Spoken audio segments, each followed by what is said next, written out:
Bapak Ibu, apa yang terlintas dalam pikiran Bapak Ibu ketika mendengar kata pembelajaran PJOK yang berpusat pada murid? Mengapa guru perlu menerapkan pembelajaran PJOK yang berpusat pada murid?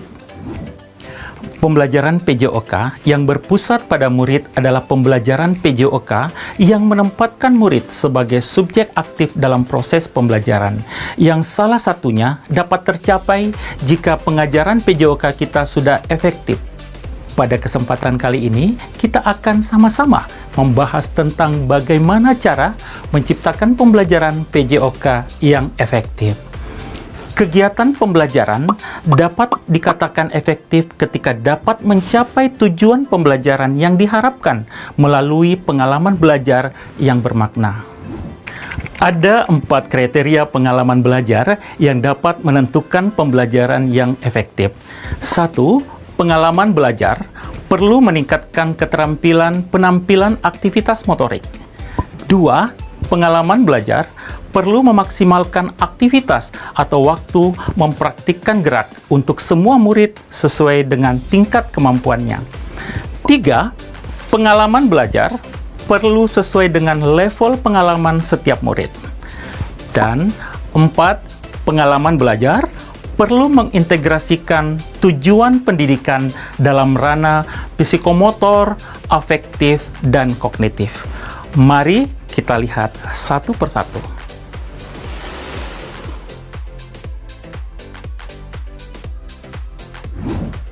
Tujuan pembelajaran PJOK adalah untuk memfasilitasi murid dalam mendapatkan dan mengembangkan keterampilan yang diperlukan untuk membangun gaya hidup aktif.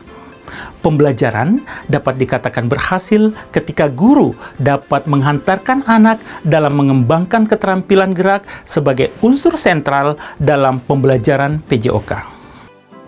Menurut Graham dan kolega, perjalanan pengalaman belajar murid seperti bangunan belah ketupat. Bagian bawah yang sempit mempresentasikan pengenalan pada keterampilan gerak dasar yang disampaikan di awal tahun pendidikan.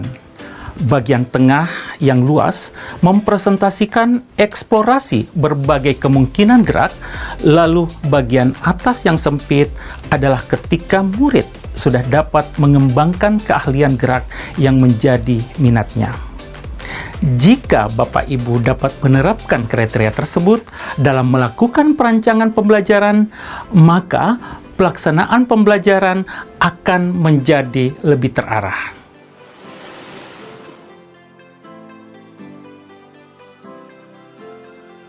Dalam rangka mewujudkan pembelajaran yang efektif, hendaknya kegiatan pembelajaran dapat memaksimalkan aktivitas dan waktu. Kriteria ini tidak hanya berkaitan dengan pengalokasian waktu, tetapi juga tentang konten yang akan disampaikan. Pada saat melakukan perencanaan pembelajaran, Bapak dan Ibu dapat mempertimbangkan faktor-faktor seperti sarana dan prasarana yang terbatas, tingkat kemandirian murid dalam belajar, jumlah murid yang harus Bapak dan Ibu amati, serta tujuan utama pembelajaran, yaitu untuk mengembangkan keterampilan interaksi sosial. Dengan mempertimbangkan faktor-faktor tersebut, kegiatan pembelajaran akan menjadi lebih efektif.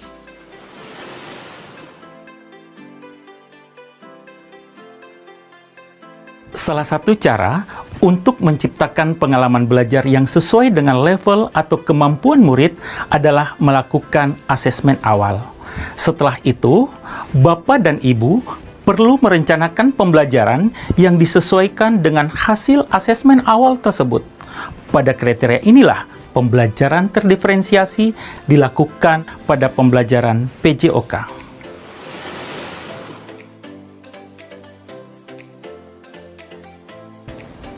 Kriteria pembelajaran efektif yang keempat adalah pengalaman belajar yang mengintegrasikan tujuan pendidikan dalam ranah psikomotorik, afektif, dan kognitif. Dalam pendidikan yang holistik, murid ditempatkan sebagai manusia yang utuh, tidak terpisah antara jasmani dan rohani, fisik dan pikiran, raga dan jiwa. Meskipun PJOK menitik beratkan pada keterampilan gerak, akan tetapi PJOK juga tetap memperhatikan aspek afektif dan kognitif seperti pada mata pelajaran lainnya.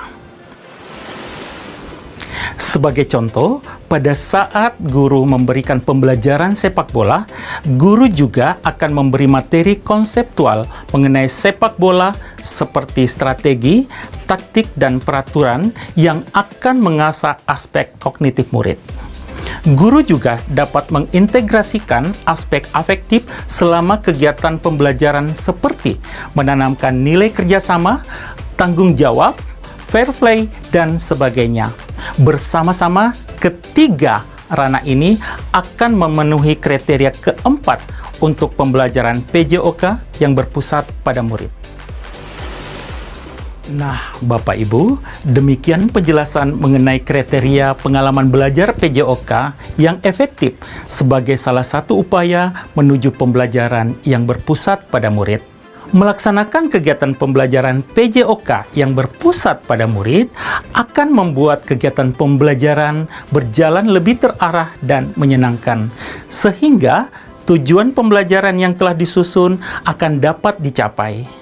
Kita ingat lagi yuk, bahwa tujuan pembelajaran PJOK adalah untuk memfasilitasi murid dalam mendapatkan dan mengembangkan keterampilan yang diperlukan untuk membangun gaya hidup aktif.